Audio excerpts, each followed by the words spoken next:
This is my 98 Bravada. It started all winter, but when it got really moist out that one morning, she just turned over and went catch. So I'm gonna see if I can at least confirm that I've got spark. Okay, try it, Darren.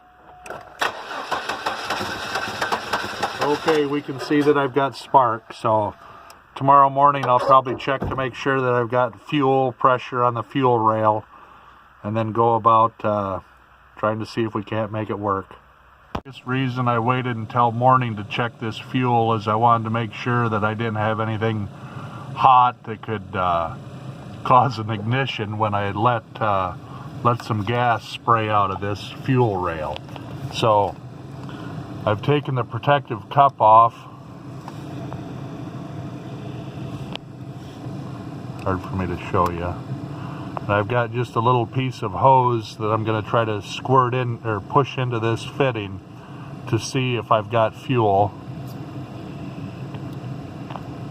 Which I do. You can see that, at least I could see, maybe you didn't see it on the camera, that fuel squirted out of that thing. So I don't know the exact pressure, but at this point I'm not going to suspect the fuel pump is a problem.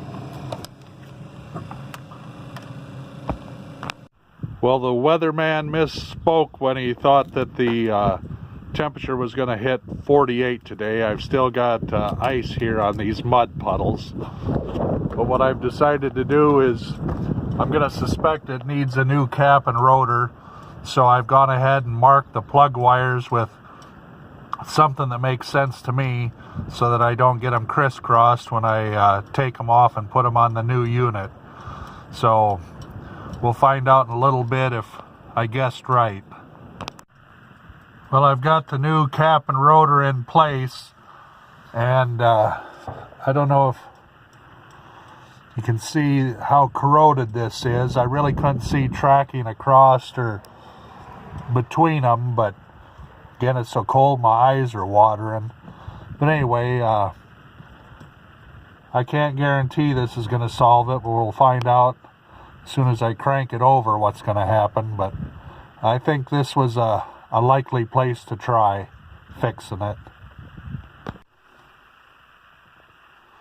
Well, I'm anxious to see if I was able to get that problem resolved. Like I say, this vehicle always started, we used it a few times through the winter, but I always started it every week or two to make sure that it would be ready in case we needed it. And then just the other morning when it was thawing real heavy and real dewy and moist outside, it just would turn over and wouldn't catch. But we'll see what it does now with the new cap and rotor.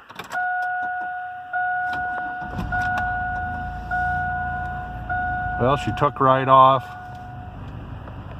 and it looks like,